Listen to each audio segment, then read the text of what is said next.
definitely. No, yeah, definitely. Hey, Internet. It's Jason. Hey, Kathleen, do you want to go and stand next to Maz and tell him what you just told us? Kathleen has some awesome Power Ranger information, which this show is quickly turning into. Apparently, the Power Rangers had split alter egos. So How much have you had to drink? I had a lot. Apparently, a Power Rangers is fucking great. Love the power. Shut up. No, apparently the Power Rangers had Asian counterparts, so the fighting people were the Asians, and the had American, Australian, New Zealanders acting as. Shut up, Maz. What about the Asian one? Did he also have an Asian counterpart? No, he had a polar bear Amazing. fighting for him. Back to you, Chop. I love how we just cut from Cages having a crack. Right, excellent. That's great. Thanks, Kathleen. That was probably, you've been way more helpful every other day that you've been here. Right, this is Will Anderson. He's our final guest on Fishbowl. Hey man, how's things? Thanks. Getting stuck into the most potent cocktail. Well, I needed to drink this to get through that. Fuck you. Right. So you for the last couple of years, I think you've been our last guest on. Right. And each time you just rip me a new one. And the Cage was like, oh, I hope he just comes on and tells Jason how shit he is again. Is that your plan? Well, I feel like, in the past years, there was I was mocking you, and I felt comfortable too because you were having some level of success, but now it just feels like I'm being mean, Now it feels like I'm just telling you the truth. I mean, I think you I've been here 3 years overestimated my in a row, success. and this has definitely gone backwards. Yeah. I mean, we're outside now. Right, in the past I thought I was mocking you, but he's really successful. But actually, I realised that I was just pointing out the truth. Yeah. I'm so sorry, I can't do it anymore. You're much like my dad. Right. Right. Do his voice. My dad actually speaks like this. All right, go fuck yourself. Right. So hey, Sorry, man. Jason.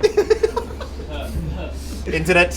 That was racist. Don't do that. Right. So hey, man. How are things with you? Yeah, things are great with me. Thank you very much. Excellent. If I did the Ben Darso theory of naming shows, yes, my first show would have been called Will Anderson 78 Minutes. Yeah.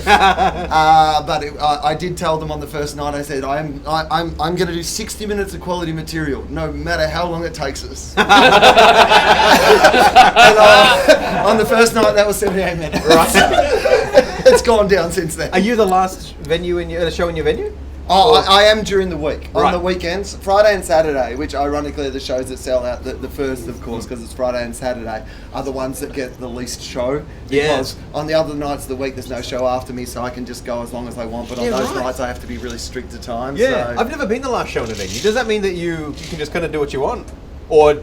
Well, do you keep you guys? Yeah, to a certain point. I mean, everyone on about the first, third, fifth night, all the crew are like, "Oh, he's going long, and this is great." And then by the time they've seen you do that shit for 2 weeks, they're like, "Fucking just 60 wrap it up, minutes. man. Wrap it up." Pretend it's Friday or Saturday, And on Sunday, I'm going even bigger because there's a group. There's a group called the Magnets, who are like the vocal group. They sing and do all their own music with the beatboxing and stuff, and they're in my venue before me.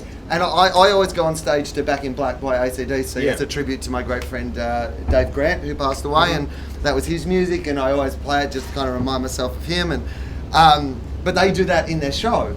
So they do the show before me. So they said on my last night they're going to introduce me on stage instead of me doing the theme music. Wow. They're going to go out and do Back in Black, themselves and introduce me. So it'll be a good night to come on the last night. And then there's nothing after me. The festival's finished by then. Yeah. The festival basically just goes until I stop talking. As soon as I stop talking, the festival is over. So I may not stop talking for a while. Sweet as, because then we have to go back to our real life, and that's a bit poop. Right. So show's been good. You enjoying? You know what? First week I wasn't particularly happy with. I landed. It's always my brand new show when I get here. But I'd just been touring in the United States and North America. I'd done some Canadian festivals and done some just genuine touring in the States, like a week in Minneapolis and a week in Denver and places like that. And those gigs, I'm just doing the 50 best minutes that I've ever done that Americans understand, right? So I wasn't running anything new in. I landed in Australia Thursday 2 weeks ago. I was here on the Monday with a brand new 78 minutes on the first night, right? So the first week was pretty hard work. I was doing all the late spots and stuff and just trying to run things in. But I kind of feel like the last 3 or 4 nights, I feel like I went from going, this isn't quite where I want it to be, to, okay, this will be better than last year, which is always my my thing. It's got to be better than the year before. And I kind of felt up to that point, I was like, I don't know if this is better. People are enjoying it. They're having a good time. They're laughing at the show, but I'm not going, this is a step up. But in the last couple of nights, I think I've had a bit of a breakthrough. And then tomorrow, here at the Rhino Room, I'm going to do a complete different hour of other things I've thought of while I've been here. Oh, Jesus. That are thematically in tune with the show, but are kind of... So I'm just going to try all that tomorrow, 4 o'clock here, $10, people on the door sort of thing. Right. And do a completely new hour with the idea of just kind of trying to fold some of those themes and some of that material into now what I know is the best bit of the show, the thing that'll be the thing that takes it to that next level. So I kind of finally identified it, and then I'm like, okay, I just need more of this and more of this theme and more around this, because this is the cool, interesting bit to talk about. And then I'm just going to get rid of the shit that works but isn't what I really want to be talking about. So in 2 or 3 weeks, you've written 2.5 hours worth of stuff. Yeah, it puts Ben Darso in perspective. I mean, have a look at yourself, Darso. He left. He was like, oh no, I'm in trouble. Wow. So, but this is my full-time job. Like, your chopper's here. We should wrap this up. Right. I said that I had to be airlifted out. The guy's going to come down on the thing. Right. Essentially, my entire life is like the Batman movies now. I've hired Morgan Freeman. He evacuates me in and out of places. It's really cool. He's like, yes, Mr. Anderson, it does come in black. I'm like, good, that's all I wear. It's my full-time job. Like, I have the luxury. Like, one of the good things about being a full-time professional comedian is that you get to, most of the time, concentrate on being a comedian. So my minimum aim every year is to come up with 60 to 70 minutes, which is my tour, because I do it for 9 months. You know, last year I did 146 shows of my tour. So I'm like 9 in now. So of course the show isn't where I want it to be. And I don't look at it like, it's working really well now, let's stop and just do this for 9 months. What I want to do is go, let's get the show that you want to do every single night vitally for 9 months. On that last night, I want to be as excited about going out on stage and going, here are my ideas and my things that I want to say to you and the way that I've crafted them. I want to be that excited.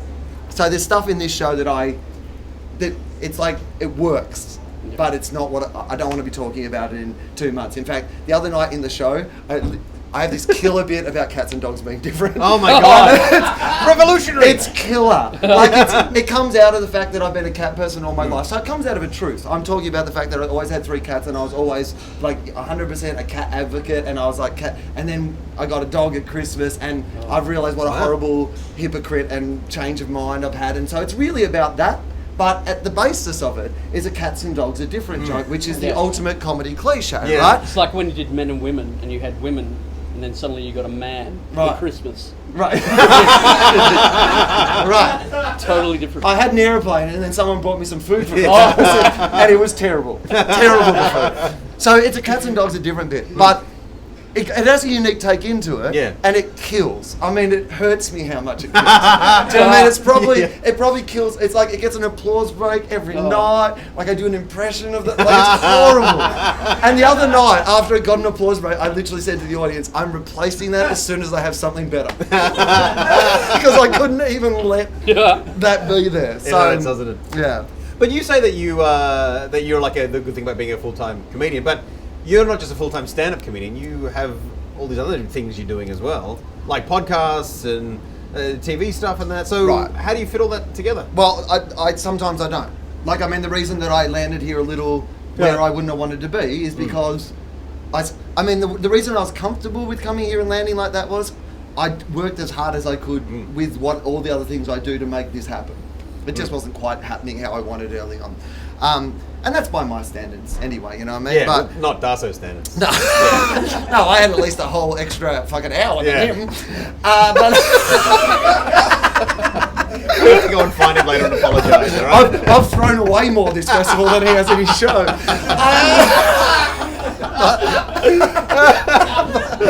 I might give him that cats and dogs bit. I could sell it to him before he gets to Sydney. You saw his impressions there. Mine are horrible. When I was in America, I brought out quite an old bit where I talk about the difference between the English version of Wife Swap and the American version. It works very well in America as a differences bit. So in it, I do a British impression, and after the gig, so many Americans would come up to me and go, "Those two voices sound exactly the same." Like, because they think Australians sound like English people. Yeah. It's horrible. But I don't fit it in. But now I'm in it. all I do is work on it. Yeah, this is the thing. You For do. the 2 weeks I'm here, this coming to Adelaide is the best place to try a show. It's a fringe festival, and I want to do something that's a bit fringy. If you're just coming in the middle of your tour doing your show that you've done everywhere else, then there is part of me that goes, why are you bothering being here during a fringe festival? Come and play a nice theatre in a place when, at a time of the year when not everybody else is in town. Yeah. But for me, I come here because, I'm in a tent and I can muck around and I can talk to the audience and do things that I wouldn't necessarily do when I'm playing the theatre shows, because you're in a big room where you can't talk to some people down the front. Here I kind of have that luxury of getting back to what I enjoy about stand-up, which is that creation on the spot. My favourite moments have been the improv moments out of the show. Last night I had, a guy who was a physicist in the front row, and I did about 15 minutes of improv on the fact that I've always prided myself as a great improviser. I can work with whatever comes in the audience. And he told me he was a physicist, and I knew not enough about physics to improvise around that. Yeah. And it was 15 minutes on just my process of realizing that I'd finally met my match. But then, of course, as the show goes on, you do start to remember things about physics and you start to reference them. And by the end, you're like, I got there. Yeah. It's like Andy Dufresne going through the river of shit at the end of Shawshank. I'm coming out of physicists. You're like, right? You're like, I will make it to the island with Morgan Freeman. Everything will be fine. Oh no, I just died in the shit tonight. Awesome. And so you, how does Will Anderson go in Dallas or Denver or whatever? Do you get mainly expats and stuff? No, well, some of the places, I did the Vancouver Comedy Festival, and I was surprised that, you walk out on the first night and there's 150 Australians in a 300-seat room, because they all work in the ski fields and stuff like that, so they come out to the shows. But no, I was doing weeks in places like Minneapolis and Denver and places like that where maybe there was one or two people in the entire run who are Australians in those places. Yeah, right. They're flyover states in Middle America. So no, the reason the club's full is because they're well-respected clubs. The week before me in Minneapolis, Emo Phillips was there. The week after, Doug Benson's there. The clubs have great reputations, so they just do sell-out shows based on the idea of if they bring someone, this person will be good. And I'm realistically doing my best 50 minutes from the last 18 years, so it is good. Yeah. I wouldn't be doing it for this long if I hadn't come up with 50 good minutes in that time. So it's amazing. I got more standing ovations in a week in Denver than I've got in 18 years of doing comedy in Australia. Yeah, right. Americans are just if they love something, they just love it. I used to do this joke in my act, but American audiences, Obama was right when he said, yes, we can. Because every American audience, as soon as you walk on stage, are just like, yes, you can. Australian audiences are like, bet you can't. And audiences in England are like, fuck you for trying. So that's, it's really fun. They like the accent, you're suddenly like, oh my God, this is what it's like to be Danny Boy. People are charmed by it. It's really, really fun. And they're just club gigs. It's like what I like to do. I'm at heart sort of a stand-up comic. I like playing theatres and I like having a support and doing all those sort of things, but I also love nothing more than during the festival here getting up on stage on the Rhino Room and mucking around with Lindsay Webb or doing an improv set or trying to connect with those things. And you mentioned the podcast. The weird thing in America is that the podcast has quite a strong following. The second biggest country that follows my podcast outside of New Zealand. Outside of here is America, and it's probably, to be honest, about the same amount of people, which is obviously a much smaller proportion of their market, but around the same amount of people because podcasting's a bit bigger there and stuff. And I've done a few podcast festivals and other people's podcasts and stuff. And in those gigs in Denver, there was a guy in the front row wearing a Tofop t-shirt, right? And I thought, so after the show, I thought, I better go and talk to this guy and say hello, right? And he had driven 6.5 hours through the snow from Albuquerque to come to the show with his wife. I posted that on Facebook on our Facebook page. Another dude in the audience had told me he'd gone 6 hours from Wyoming to come and see the show. So little things like that. These are people who have probably never seen me do stand-up. That's probably the first time they've ever seen me. They don't know me from television or radio or anything here. They literally just this little free stupid thing that on the internet where I talk about time travel and Batman and make dick jokes, and people are like, I like that enough that I can drive 6.5 hours to watch. It's amazing. And they're probably catching up on episodes as they're driving. That's literally what they were saying. Oh, really? We were listening on the way. I'm like, okay, security. It's kind of cool. So Tofop has kind of ended, or it's evolved into something else now? Yeah, it's something else now. What the hell is going on? So Charlie, who I did it with, he was just my mate. That's the only reason we first started. He's great, by the way. Great, brilliant. I don't know how the hell that happened, but I found him so fascinating to listen to, and Absolutely. great. Well, he's one of my very closest friends, and we used to we both love podcasts, but he's not a comic. He's an actor, you know, and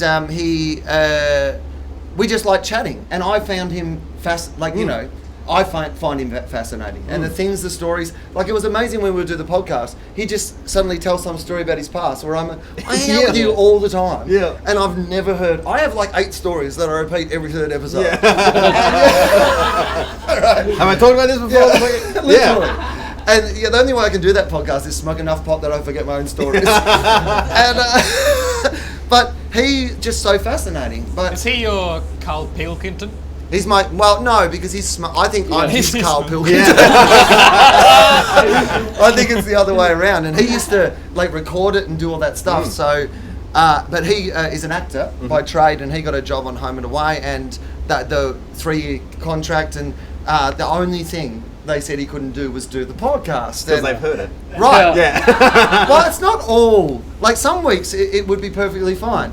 And then we did do an entire episode where I asked, what if you learn that your sperm could cure all known diseases, but the only way that you could put it into the sick person was by fucking them to ejaculation point, right? And then we talked about, like, the conundrum that would arise, right? Because obviously you'd want to help people, but you're not going to fuck everyone who's sick, right?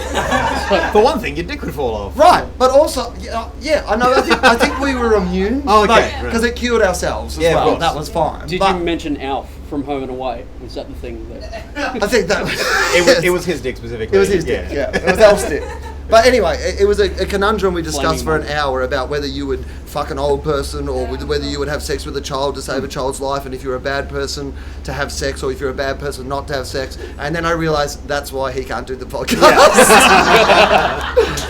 So it did surprise me, though, that I host the most popular show on the national broadcaster and have done for 6 years, and no one's ever given me a call and say, hey, maybe you shouldn't be talking about these. They know what they signed up for. Right. Yeah. Well, apparently, free reign. Let's go. So that kind of ended, but then it's kind of started up again. Right. So I'm differently. Yeah. So I had to learn how to record it. And all that sort of stuff. Oh, you're doing that now. Yeah.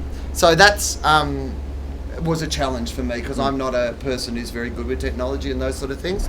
But I finally kind of learned how to do it well enough and post it all up on the internet and stuff, which has been good, because now I can just travel and do it wherever I want. Because I'm away so much, it used to be really hard for Charlie and I to get together. So we'd end up recording 8 or 10 episodes in a week, and then I'd be away for 3 months. And and so sometimes it'd just be like an 8-hour ongoing conversation, you know. But it's nice to be able to do it now. So I'm doing it with different people, and it's called Fofop. So the idea is that we're in an alternate universe, like in that TV show Fringe, where there was like Faux Livia on Alternate and stuff. And in this alternate universe, like, Charlie has become so successful that he's had to leave the podcast. So I've had to replace him in this alternate universe. Right.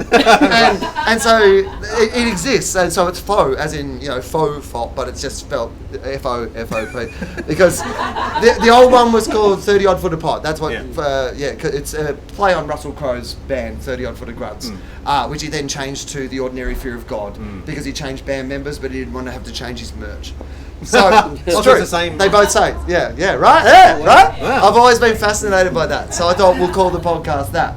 And then so it was faux as in faux fop, but also it's kind of half of the old podcast, so it's also 15 Odd Footer Pod, so kind of works both ways. The amazing James Fodstock, who a lot of people will know, who's from here, and does great art. He's done all the art for my show and stuff this year. He drew me this amazing poster for it, and it's me in my dressing gown, like Bruce Wayne, The Dark Knight Rises style, walking with my cats, and there's this giant like picture of Charlie in the background. And it's just it's amazing. So awesome. Like, people should, if nothing else, check out his amazing art online if you want to listen to Fofop. Cool. Hey, shut up talking for a while. All right. I have to. We have to go like real soon, but I've got to do a game with you. So yours is a category quiz. Every answer to each of these questions is also an animal. Every answer is an animal. Okay. So I should be guessing animals. Yeah, pretty much. Because I don't want to be like one of those people on like The Price is Right, who, when he said higher, Higher. went lower. They go lower, yeah. Right, as long as I know, I don't mind if I get them wrong, but I don't want to say bike. Oh. Right, okay. All right. So you don't have 60 seconds. This one's not time, but we'll just go through it. Okay. Right. One of the 7 deadly sins. Is sloth. Yes. All right. Good work. All right. Someone who takes the emblems off cars. Is a magpie. That's actually not bad. It was a mag. Bowerbird. Shut up. A bowerbird. Is that what it is? Bowerbird. That's No, the thing that takes a badger. They take the badgers. D-badger. Don't grow to a me. D-badger. D-badger. It's not even a thing. You made that one up. All right. I That's made why this your one up career too. isn't going well. Oh, that was just one for old time's sake. Out of love for your crew. That was for your crew. Shut your face. Right. Again, I made this one up. You know, Okay. again. A wine decanter with a long neck. A wine decanter with a long neck is a giraffe. Yes. Giraffe. It's like a carafe, but it's got a That's right. terrible. Wow. All right. Some puns are jokes. Yes. That's not a joke. We're back. what I We're said. back here, Alex. Okay. All right. This is a Batman one. Okay. When the Dark Knight has too much Panadine Fort, what does he become? He can't feel anything. Oh. The parrots eat them all. Oh my god, that's No. good though. Okay. I like that. So when the Dark Knight has too much painkiller, Yeah. he becomes. Yay! Number. Good One for job. Kathleen, better right. than Will Anderson. Number. Right. What a Buddhist uses to get into his house. What a Buddhist uses to get into his house. A monkey. Yeah, all right. Yeah. Now I'm Oh, getting if you onto get that your 3 cats and you twist them around each other, what do they become? a cat. They twist them around each other. Yeah, like A cat. No. A Pretzel cat. pussy. girls do that to their hair. Pussy Plat. pretzel. A plat. Oh. Plat. Oh! Platter. A platypus. Yes, okay, right. Right, okay. I'm not proud of this one. Okay. My You're shoulder. proud of those other ones? Yes. Better than Darso. Okay. You're making your own choices. Everything below Longer than Darso. ladies. Right. Everything below my shoulder has become an artificial penis.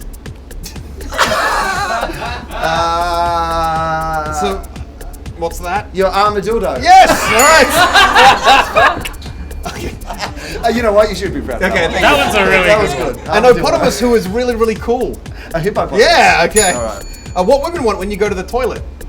When men go to the toilet, and you. Oh, this is just silence. Fuck. Okay. So, what do women hate about when guys go to the toilet? Splash something. Yeah. So, where do they want you to go? Into the bowl. Yeah. Into a bowl. Right. The middle. Centipede. Go say it. Centipede. Centipede. All right. Oh Hang my on. god! I And the got la- beaten by the word game by a German. It's not even his natural language. All right. And where are we right now? Rhino. Rhino. All right. Will That was Anderson. pretty good. Thanks, man. I was pretty happy with that. Yeah, that was pretty good. Let's bring back letters and numbers. Are there any tickets to your shows left? Sunday night there is actually still a few tickets, and Uh-huh. like I said, the Magnets are going to do the opening, so that'll be cool. And if you enjoyed this sort of rubbish, Yeah. come to my trial show. That'll be fun. Thanks for calling my show rubbish. I meant my rubbish. Yeah, whatever. I didn't mean your rubbish. I've elevated your What do you rubbish mean? with So my you're rubbish. saying I have That's rubbish? it's hard to differentiate it from your good stuff. But, I say Will Anderson, ladies and gentlemen. But you sit there uncomfortably Oh, now. okay. Right. That's pretty much it. So we're all done. Jason Pestle, right? Yes. When's your show? You probably have to go to In it. 25 minutes. Yes. Where? That's what is the show's called next year. When and where? Upstairs, 6 p.m. at the Rhino Room. 2 shows to go tonight and tomorrow. Come down. Excellent. Just come in. Just come in. I don't care. On tomorrow, we have no shows. So, before I get too drunk, I just want to quickly thank all the people. I wrote their names down, but I'm sure I forgot some. So if I forget anyone, yell them out. Okay, so Maz, put the camera on you, idiot. Put the camera on you, idiot. Okay, good. All right, you're too drunk. Right. Danny, Cage, Kathleen, Kirsty, Jed, David, and Rhiannon. They all helped out and did a marvelous job putting it all together while I was on my honeymoon. So thank you to all of them. Thanks everyone who came and saw the show, both one of you, and all the guests and stuff who took time out of their busy schedules to come and talk bullshit. Thank you so much for watching at home. See you later. Bye. Oh, fuck. Go and see something in the fridge. done. You just made it Hold on. through an episode of Festival Fishbowl.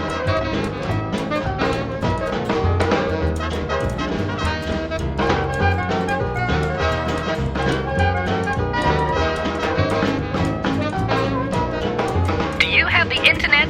Well, get on the Facebook and Twitters and watch these episodes again and again on YouTube. Thanks for watching Festival Fishbowl. Suck a dick and good night. See you next time.